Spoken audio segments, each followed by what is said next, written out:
할렐루야. 찬양 감사합니다. 우리들이 비행기를 타면서 가끔 좀 불편하고 짜증나는 일들이 있습니다. 아이들이 옆에 앉아서 울거나 앞뒤에 앉아서 울면 좀 피곤하고 힘듭니다.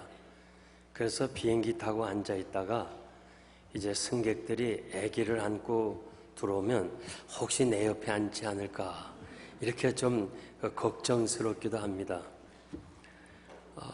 요 근래에 쌍둥이 아이 14주 된 쌍둥이 아이를 비행기를 타면서 그 부모가 불가피해서 비행기를 타게 됐으니까 아이들이 울어도 양해를 부탁한다 하면서 최대한 아이들이 울지 않도록 잘 돌보겠습니다 하면서 그 메시지와 함께 캔디 봉투를 만들었어요.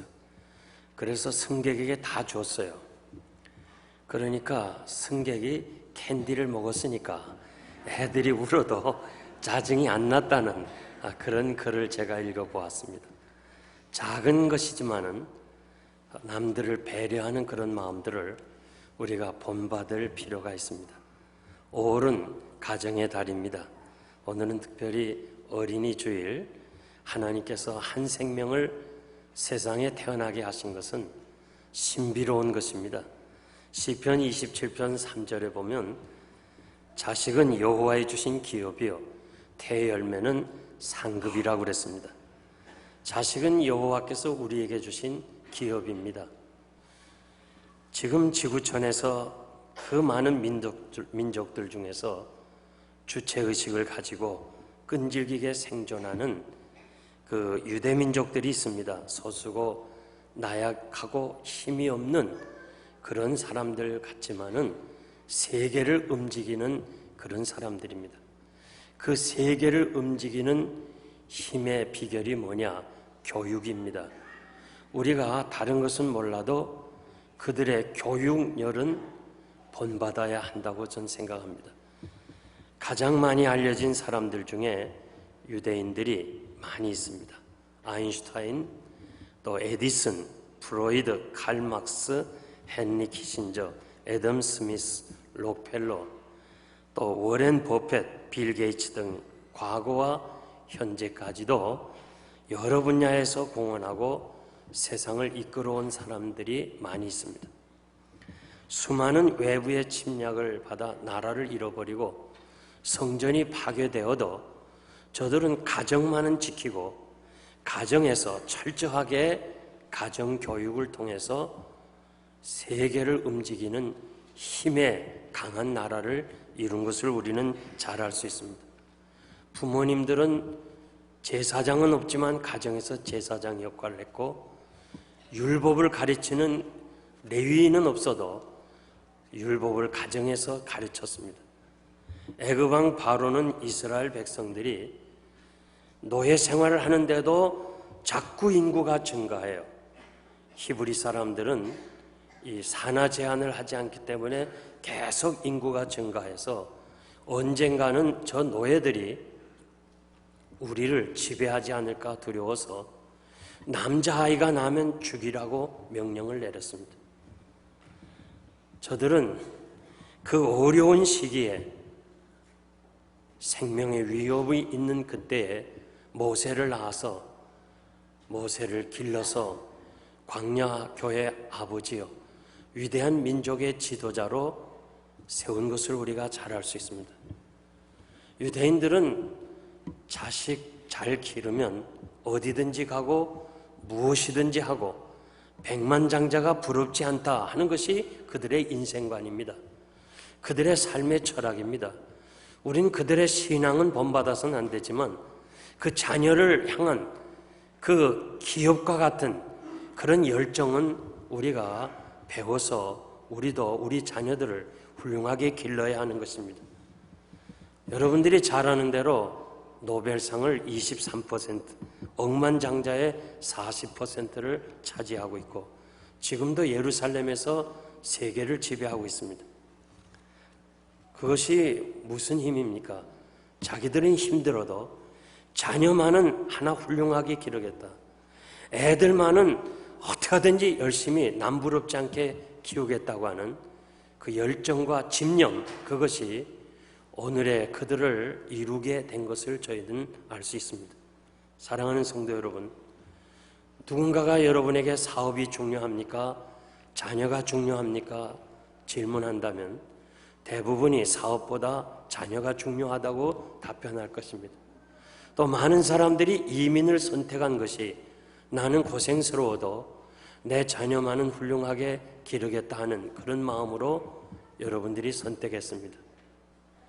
그런데 솔직하게 한번 여러분들이 뒤돌아보세요. 지나온 세월을 뒤돌아보세요. 제가 이 교회를 개척하고 35년이 오면서 나는 여러분들의 삶을 낱낱이 보았습니다. 정말 내 자신이 사업보다 내 자녀를 더 훌륭하게 기르기 위해서 모든 것을 투자하고 바쳤는가 한번 깊이 생각해 볼 필요가 있습니다. 이제 우리 곁을 다 떠나서 자녀들이 성숙했다면 우리 손자 손녀들에게 진정으로 바른 교육을 시켜야 될 필요가 있습니다.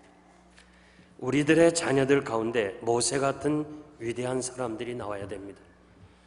이 광야 같은 세상에서 진정으로 이 한국 민족 중에 이 세계를 이끌어갈 수 있는 이런 위대한 지도자가 나와야 됩니다. 우리는 모세는 될 수가 없어도 모세의 부모님은 될 수가 있습니다. 모세의 부모님이 어떻게 모세를 양육했는가를 본문을 통해, 특별히 23절을 통해서 여러분들에게 말씀드리고 싶습니다. 첫째, 아름다운 아이임을 보고라고 그랬습니다. 이 부모는 모세를 태어나자마자 그 위험한 지경에 정말 아들 낳으면 죽여야 되는 그런 위험한 순간에 그 모세를 보고 아름다움을 보았다고 그랬습니다. 출애굽기 2장 2절 보니까 부모가 준수함을 보았다고 그랬습니다. 이 준수라는 말을 다시 사도행전 7장 20절에서 해석하는데 그때 모세가 낳는데 하나님이 보시기에 아름다운 자라는 뜻입니다. 그래서 이 부모들은 그 두려운 시기에 모세를 보면서 하나님이 하실 일이 있는 것을 보았습니다. 우리 대부분은 아이를 낳자마자 누구를 닮았느냐 여기에 관심이 많아요. 아버지를 닮았느냐, 어머니를 닮았느냐, 할아버지를 닮았느냐, 할머니를 닮았느냐, 그 닮은 거기에 관심이 있어요. 그런데 이제는 우리가 보는 시각이 좀 달라져야 되겠어요. 우리 아이들을 보면서 하나님이 하실 일이 무엇인가? 분명히 하나님께서 하실 일이 있기 때문에 이 아이를 세상에 보내시고 우리 가정에 보내셨다는 사실을 여러분들이 알아야 될 줄 믿습니다. 이사야 43장 1절 보니까 너를 창조하신 여호와, 너를 조성하신 여호와가 말하노라 너는 내 것이라. 이사야 46장 3절에서 4절 보니까 내가 지었고 내가 태어나게 했고 내가 너를 늙고 백발이 되기까지 보호할 것이라고 하나님이 약속해 주었습니다. 그래서 우리 아이를 볼 때 내가 만들어낸 아이, 내 아이 이러지 말고 하나님이 창조하신 아이, 하나님이 태어나게 하신 아이, 하나님이 이 아이를 늙어 백수가 될 때까지 보호하실 아이라, 이렇게 우리가 아이를 보는 시각이 달라져야 합니다. 사무엘상 2장에 보면 두 가정의 얘기가 나옵니다. 하나는 엘리 제사장의 가정입니다. 제사장 가문 얼마나 좋아요. 대를 이어서 제사장을 해야 되는 영광스러운 가문입니다. 정말 무엇으로 바꾸겠습니까? 아들들이 제사장을 이어가야 될 하나님과 백성들 사이의 중재자로서 이 귀한 사명을 감당해야 될 아들들이니까 얼마나 귀합니까? 그런데 불행하게도 흠니와 비누아스 두 아들이 범죄하기 시작합니다. 악한 일을 합니다. 잘못합니다. 죄를 짓습니다. 그런데도 부모는 이 아이들을 눈 감아줍니다. 네, 왜 그래요? 제사장이 될 사람들. 앞으로 백성들의 지도자가 될 사람들, 너무 귀하고 중하기 때문에 결국 잘못된 거 알면서도 눈 감아줍니다. 그저 시간이 지나면 괜찮겠지. 그러면서 그 잘못된 것을 놔두었다가 결국 두 아들이 죽고, 그것 때문에 아버지가 부끄러움을 당하고 결국 민족이 패전하는 정말 엄청난 결과를 가져왔습니다. 그런데 한나의 가정, 한나는 자식이 없어서 항상 첩인 분인나에게 어려움을 당했습니다. 항상 조롱을 당했습니다. 여자가 아이를 낳지 못한 히브리 민족 중에서, 그 배경에서 정말 여자로서의 수치감은 말로 다 할 수 없습니다. 그는 항상 성전에 가서 기도했습니다. 하나님, 아들을 주세요. 하나님이 한나의 기도로 아들을 주셨습니다. 얼마나 귀한 아들입니까? 얼마나 자랑스러운 아들입니까? 무엇으로 바꿀 수 있습니까? 그런데 젖되기를 기다렸다가 이 아이를 하나님의 전에 바칩니다. 나보다도 하나님이 하실 일이 있기 때문에, 하나님의 뜻이 있어서 이 아이를 우리 가정에 보냈으니까 내가 가르치는 것보다 하나님의 전에서 배우는 것이 더 유익하다 생각하고 젖된 후에 그 아이를 성전에 내려놓고 집으로 갑니다. 여러분, 한나의 심정이 어떠한가를 여러분들이 자녀들을 대학에 데리고 가서 대학에 떨어뜨리고 돌아올 때 많은 사람이 울었다는 얘기를 들었습니다. 대학에 다 큰 아이가 성장해서 이젠 대학에 기숙사에 가는데도 그 아이를 두고 떠나올 때 아버지 어머니의 마음이 찡해가지고 울었다고 하는 사람들이 있는데, 젖되기를 기다렸다가 놓고 오는 한나의 심정이 어떠하겠습니까? 결국 사무엘 때문에 부모님이 영광을 받았고, 사무엘이 사는 동안 백성들에게 평화가 있었더라고 그렇게 말씀하고 있습니다. 우리 자녀들의 보는 시각이 좀 달라져야 돼. 고쳐져야 돼. 내 아들 내 딸이 아니고 하나님의 자녀, 하나님이 하실 일이 있는 자녀, 하나님의 뜻을 이룰 수 있는 자녀. 분명히 하나님께서 이 아이를 무엇인가 뜻이 있어서 우리 가정에 보냈으니까 하나님이 보시는 관점에서 이 아이를 볼 수만 있다면 우리 아이들이 세상을 변화시킬 수 있는 놀라운 사람들이 되리라고 믿어요. 우리는 너무 공부하는 일에만 전념하고 있습니다. 그저 공부하라는 말은 많이 하지만은 내가 신앙생활 잘하라 이런 말은 잘 안 해요. 너 열심히 기도하라 그런 말 잘 안 해요. 공부만 잘하면 좀 인격이 부족하고 거짓말하고 좀 잘못하고 부모 마음을 괴롭혀도 다 커버가 돼요. 다 숨겨져요. 그런데 공부 못하면 모든 것이 다 구중이 돼야 돼요. 공부도 못하는 주제에 하면서 애들을 그렇게 구중할 때가 너무 많아요. 공부하는 것이 그렇게 중요한 거 아닙니다. 공부 잘하는 것이 성공이다. 그거 등식이 성립 안 됩니다. 1921년 아주 오래된 얘기지만은 이 스탠포드 대학의 심리학자인 루이스 터먼은 이 흥미로운 실험을 하나 했는데, 그 연구팀이 연구를 했어요. 가설을 하나 세웠어요. 초등학교에서 중학교에서 공부 잘하는 IQ 135 이상 되는 이 아주 천재들, 1등하는 애들을 이렇게 모았어요. 1521명을 모았어요.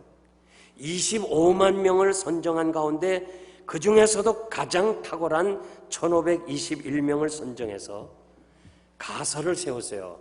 이 1521명이 장차 미국을 이끌어가는 각계각층의 지도자가 될 거라 이렇게 했는데, 1990년 후반에 이 78년 동안 연구한 결과 이 터먼 연구팀은 무슨 결과를 보고했는가 하니 공부 잘하는 사람은 평범하게 살았다는 거예요. 아주 평범하게 살았어요. 그런데 성격과 인격이 좋은 아이들이 세상을 변화시키는 각계각층의 지도자가 됐다는 거예요. 그러면서 공부 잘하는 것보다도 아이들의 인격이 더 중요하다는 거예요. 그렇다고 뭐 공부를 하지 말라 하는 건 아니지만은, 그러나 여러분들의 시각이 좀 바뀌어져야 돼요. 우리 아이들이 공부만 잘하면 된다, 그런 생각을 버리고 우리 아이들이 좀 더 인격적으로, 좀 더 사람답게, 좀 더 착하게 성장하도록 우리들이 기도하고 가르칠 필요가 있어요. 어떻게 하면 우리 자녀들이 인격적으로 성장할 수 있겠어요? 하나님의 말씀밖에 없어요. 디모데후서 3장 16절에서 17절 보니까 모든 성경은 하나님의 감동으로 된 것으로 교훈과 책망과 바르게 함과 의로 교육하기에 유익하니 이는 하나님의 사람으로 온전케 되며 하나님의 사람으로 온전케 되며 모든 선한 일을 행하기에 온전케 하려 함이니라. 사람이 온전하게 되는 길은 하나밖에 없어요. 하나님의 말씀밖에 없어요. 인생이 태어날 때부터 범죄하고 죄악에서 태어난 사람이 하나님의 말씀이 아니고는 저들을 변화시킬 수가 없는 거예요. 우리가 하나님의 말씀으로 우리 아이들을 지금이라도 가르쳐야 돼요. 두 번째, 석 달 동안 숨겼다고 그랬습니다. 모세의 부모가 아이를 낳았을 때 남자아이면 죽여야 돼요. 바로의 명령입니다. 노예의 신분인 모세의 부모님들이 이 명령을 어겼다가는 죽임을 당하는 거예요. 석 달 동안 숨겨서 젖을 먹였습니다. 그리고 석 달이 지난 후에 부모님들은 결국 모든 것을 하나님께 맡기고 이 아이를 갈상자를 만들어서 더 이상 어떻게 할 수가 없으니까 이 아이를 갈상자에 만들어 놓고 그리고 나일강에 띄웁니다. 그 갈상자를 만들 때 성경에 보니까 역청과 나무진을 발랐다고 그랬습니다. 저는 이것을 어떻게 해석하느냐, 이제는 이 아이를 더 키웠다가는 우리가 잘못하면 죽겠구나. 그러니까 그냥 어떻게 내가 죽이지 못하고 그저 하나님께 그저 맡기는 뜻으로 그러면 내보내자. 누군가가 살려주면 살고 그렇지 않으면 죽겠지. 그런 뜻이 아닙니다. 절대 그런 뜻이 아니에요. 나 한 목숨 살기 위해서 아이를 버리는 그런 부모가 아니에요. 벌써 태어나자마자 하나님이 하실 일을 보았다고 그랬어요. 그러니까 이 아이는 하나님이 평생을 보호하신다고 하는, 내가 낳았고 내가 기르고 내가 백발이 될 때까지 보호할 거라는 확신을 가지고 갈상자를 만들었는데, 저는 그것을 모세의 부모님은 방주를 생각했다고 난 믿어요. 방주가 뭐예요? 큰 상자예요, 상자. 운전하는 거 없어요. 배 운영하는 운전 그게 없어요. 그냥 큰 상자예요. 역청을 발랐어요. 똑같이 모세는, 부모님은 역청을 발라서 방주 안에 넣고 그냥 보낸 거예요. 방주 안에 노아의 가족과 모든 생물들이 산 것처럼 우리 아들 모세도 살겠다고 하는 확신을 가지고 방주의 신앙을 가지고 바다에 띄운 거예요. 이것이 모세의 부모님의 위대성입니다. 오늘 바로같이 악한 왕이 없다 할지라도 바로보다 더 악한 것이 오늘의 현실이에요. 우리 아이들이 정말 이 사단의 지배를 받고 있어요. 여러분, 대학을 가면 그 순간부터 신앙생활하기가 어려워요. 여러분의 자녀들이 대학에 가서 다 변질돼요. 거의 다 변질돼요. 지금 여러분의 자녀들 알고 있잖아요. 대학에 갔다 와서 신앙생활 안 하는 거 알잖아요. 우리 아들도 1학년 때 막 울어요. 집에 오면 아버지 신앙생활 하기가 너무 어려워요. 그래도 내가 신앙생활 잘해야 된다. 금요일엔 막 파티를 하고 기도하려고 하고 신앙 교회 가려면 못 가게 하면 그래도 넌 가야 된다. 너는 거기서 빛의 사명을 감당해야 된다. 결국 아들이 목사가 됐어요. 정말 철저하게 가르치지 아니하면 우리의 자녀들이 다 세상으로 나가요. 세상은 악하기 때문에 교수들은 전부 다 불신앙으로 가르치기 때문에 우리가 고등학교까지 이렇게 데니곤 목사님한테 잘 자란 아이들이 세상과 타협하기가 너무 쉬워요. 그러므로 여러분들이 내 곁을 떠나기 전에 방주인 교회 안에서 어떻게 하든지 교회 안에서 내가 항상 강조하는 것이 우리 아이들이 놀아도 교회 안에서 무슨 행사를 해도 교회 안에서 이 아이들이 대학을 가기 전까지는 철저하게 교회 안에서 생활해야 이 아이들이 악한 세상에서 보호를 받으리라고 난 믿습니다.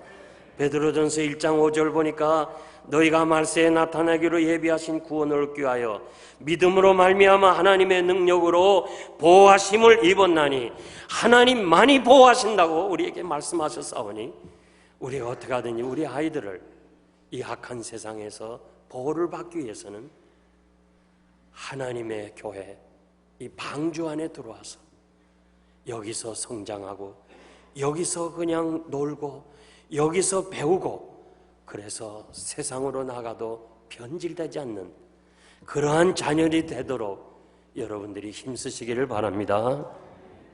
마지막으로 임금의 명령을 무서워하지 않았다고 그랬습니다. 모세의 부모님은 임금의 명령을 무서워하지 않았습니다. 그는 임금의 명령은 아이를 죽여야 돼요. 하나님의 명령은 살인하지 말라고 그랬어요. 그는 하나님의 명령을 붙잡고 임금의 명령을 거역한 것은 순교적 신앙이에요. 순교적 신앙. 모세의 부모님이 나일강에 아들을 띄워 보내고 애굽의 공주가 발견하게 되고 유모로서 모세를 키우는데 그 젖을 먹이는 동안에 얼마나 철저하게 모세에게 말씀으로 양육했겠어요. 젖을 먹이는 그 시간이 그에게 얼마나 소중한 시간이었겠어요. 하나님이 하실 아이니까, 일할 수 있는 아이니까 그 젖 먹을 때 가르쳤던 그 가르침, 오늘 우리 장로님이 기도한 대로 마땅히 행할 길을 아이에게 가르치라. 그리하면 그것을 늙어도 떠나지 아니하리라 하신 것. 여러분들의 자녀들을 정말 부지런히 신명기 6장 7절에 보니까 내 자녀에게 부지런히 가르치며 집에 앉았을 때든지 일어날 때든지 누웠을 때든지 어디를 가든지 우리의 자녀들을 부지런히 가르치라고 그랬어요. 아담이 범죄하고 나서 태어나는 인생은 죄의 부패성과 죄인으로 태어납니다. 어린아이지만 전적으로 부패했어요. 그래서 오늘 유아세를 받는 이유가 그거예요. 무슨 어린아이가 죄가 있나 생각하지만요, 태어날 때부터 벌써 만물보다 거짓되고 심히 부패한 것은 인간의 마음이라고 그랬어요. 그의 마음에 죄악된 부패, 이 원죄가 있기 때문에 세례를 받음으로 그 죄를 씻어야 하는 것이에요. 아이가 가르쳐주지 않아도요, 얼마나 죄를 좋아하는지. 찬송가 한 장을 가르치려면 그렇게 수고가 많은데 세상 노래는 가르쳐주지 않아도 너무 잘 알아. 성경 한 구절 가르쳐주려면 그렇게 힘든데 세상 것들은 얼마나 잘하는지. 성경은 그냥 어디 있는지도 잘 몰라. 그런데 게임은 얼마나 좋아하는지. 여러분, 아이가 잘못됐을 때는요, 바로 잡아줘야 돼요. 항상 이렇게 생각해요. 아이고, 뭐 이 아이가 철이 없으니까, 아직도 어리니까 그저 크면 될 거야, 성장하면 될 거야, 그러지 마세요. 2살에서부터 3살, 이것이 제일 처음 반항기랍니다. 그러면서 이 아이가 잘못한 것을 학자들은요, 2살, 3살인데도 안 돼요. 그것을 자기가 알고 있다는 거예요. 알고 있으니까 부모가 그거 잘못됐으면 잘하도록 가르쳐야 되고, 말 안 들으면 때려서라도, 말씀 밖으로 간다면 억지로 붙잡아서도 말씀 안으로 끌어 들어와야 돼요. 아이들이 그냥 자꾸 어머니 그냥 머리카락 자꾸 떼쓰는데 오냐 하면서 안 됩니다. 안 돼요. 안 돼. 아이가 어머니 머리카락을 잡으면 때려야지. 어떻게 아이가 어머니 머리카락을 잡아요? 아이가 젖꼭지 젖이 안 난다고 물고 때려야죠. 성경에 보니까 초다를 아끼지 않는 것은 아이를 미워한다고 그랬어요. 다른 건 몰라도 우리가 유대인들의 그 교육 방법, 정말 저들이 신앙의 길을 떠나고 말씀을 떠날 때는 가차없이 때리고 벌을 주는 그 방법을 우리가 배울 필요가 있어요. 우리는 늘 이민자로서 마음의 부담이 있어요.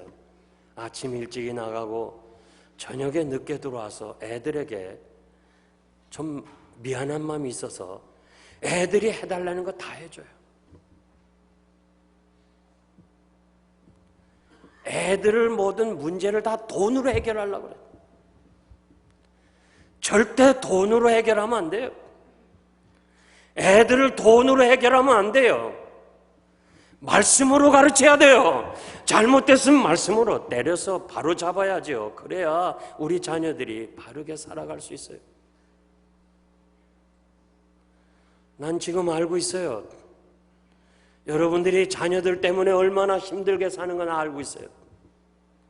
자녀들이 신앙의 길에서 방황하고 교회를 떠난 건 알고 있어요. 내가 정말 이제 어린이 주일 설교를 다시 못할 기회가 있을 거예요.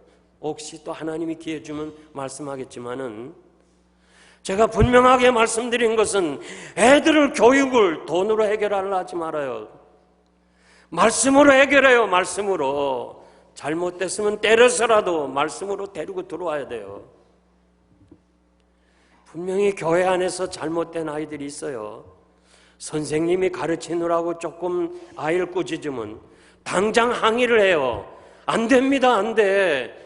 아이들을 어디서 배우겠어요? 어디서 꾸중받겠어요?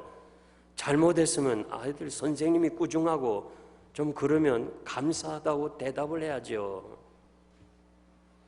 나는 쭉 보고 왔어요. 그 어렸을 때부터 교회 안에서 잘못하는 거 부모가 많이 보면서도 고치지 않는 아이들이 지금 신앙생활해요? 회개해야 돼요. 기회가 놓쳤으면 이제 우리 할머니, 할아버지로서 바로 잡아야 돼요. 바로 잡아야 돼요. 현대의 가장 젊은이들의 영향력 있는 프란시스 세이퍼 박사, 그의 아내 에디스 세이퍼, 이들은 세계 지성인들이 가장 존경하는 부부로 선정한 사람이에요. 세이퍼 박사 여러분들이 알죠? 이분의 그 에디스 그 세이퍼 부인에게 남편이 지금 세상을 떠났죠. 가정이 무엇입니까? 가정이라는 얘기를 물었어요. 가정을 어떻게 생각합니까? 이렇게 대답했어요. 진리의 영원한 릴레이입니다. 한번 따라합시다. 진리의 영원한 릴레이. 여러분 릴레이 경기 있잖아요. 그 바톤을 이으면 그 다음 사람이 주자가 되고 또 달리고 또 바톤을 이어서 결국 골인 지점까지 가는 것처럼 이분 얘기는 신앙은 본인만 해서는 안 된다는 거예요. 여러분의 자녀, 여러분의 후손, 주님 오실 때까지 대대로 신앙을 유지해 나가야 되는 거예요. 여러분만 신앙생활하면 안 돼요. 내가 믿는 하나님, 내가 의지하시는 주님, 내가 바라보는 천국 나만 가면 되겠어요? 여러분의 신앙이 이어져야 돼요. 여러분과 여러분 자손과 후손들이 대대로 주님 오시는 그날까지 나는 천국 간다 할지라도 우리 후손들이 바톤을 이어가야 돼요. 할아버지 신앙, 아버지의 신앙, 나의 신앙, 내 후손의 신앙 이어가야 돼요. 그러기 위해서 우리는 하나님의 말씀을 엄히 가르쳐야 될 책임이 있어요. 제가 수요일 저녁에 말씀드렸죠. 우리 아이들이 대학에 가서 80% 이상이 교회를 등져요. 교회를 떠나요. 거기다 불신자와 결혼한 후에는 아예 교회를 멀리하고 말아요. 고린도전서 4장 15절 보니까 1만 스승이 있으되 10,000명의 스승이 있지만은 아비는 많지 않다. 무슨 말이에요? 스승이라는 말은 보호자라는 말이에요. 또 교사라는 말이에요. 그런 사람이 1만 명이 있다 할지라도 아버지 한 사람보다는 못하다는 거예요. 여러분의 자녀를, 정말 내 자녀를 나보다 더 훌륭하게 보호하고 가르칠 교사 있어요? 성경은 1만 명의 보호자보다는 한 사람의 아버지가 더 귀하다는 거예요. 아버지 여러분, 너무 세상 밖으로 돌지 말아요. 너무 돈 버는 것에 모두 신경 쓰지 말아요. 이 아이들이 우리 곁을 떠나기 전에 같이 여행도 좀 와요. 같이 좀 놀기도 하고 같이 좀 지내기를 바라요. 돈 벌어 뭐 해요?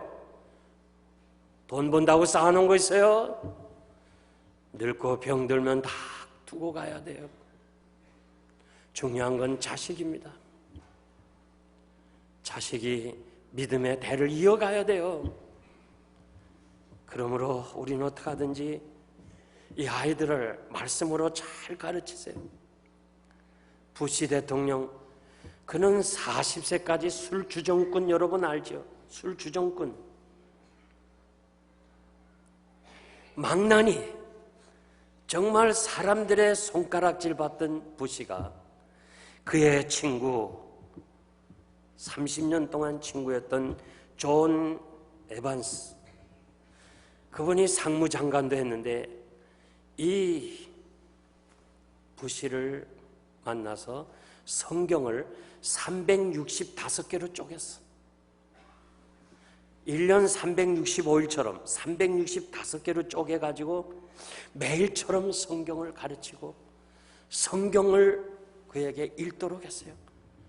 결국 40세의 부시가 성경을 대하고 그는 주지사가 되고 미국의 대통령을 2번이나 했어요. 훗날 그가 자기가 술주정꾼이 변하여 대통령이 된 것은 친구가 성경을 가르쳐 준 것이라고 회고를 했습니다. 사람을 변화시키는 것은 하나님의 명령이에요. 하나님의 말씀이에요. 이 말씀을 여러분들이 가르쳐야 돼요. 어떻게 하든지 가르쳐야 돼요. 그래서 이 광야 같은 세상에서 모세 같은 지도자가 한국 사람들을 통해서 나와야 돼요.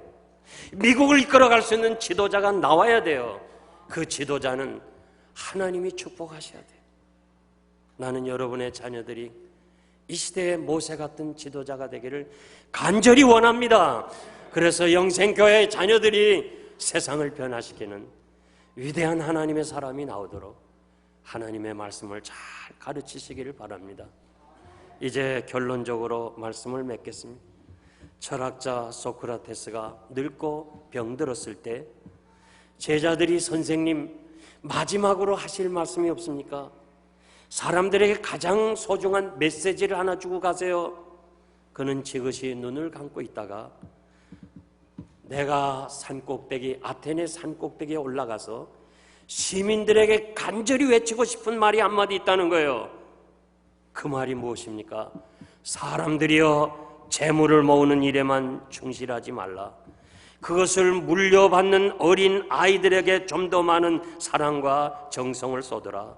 이것이 내 일생을 통해서 얻은 가장 귀중한 교훈이다. 옛날이나 지금이나 사람들은 재물의 모든 것을 다 투자해요.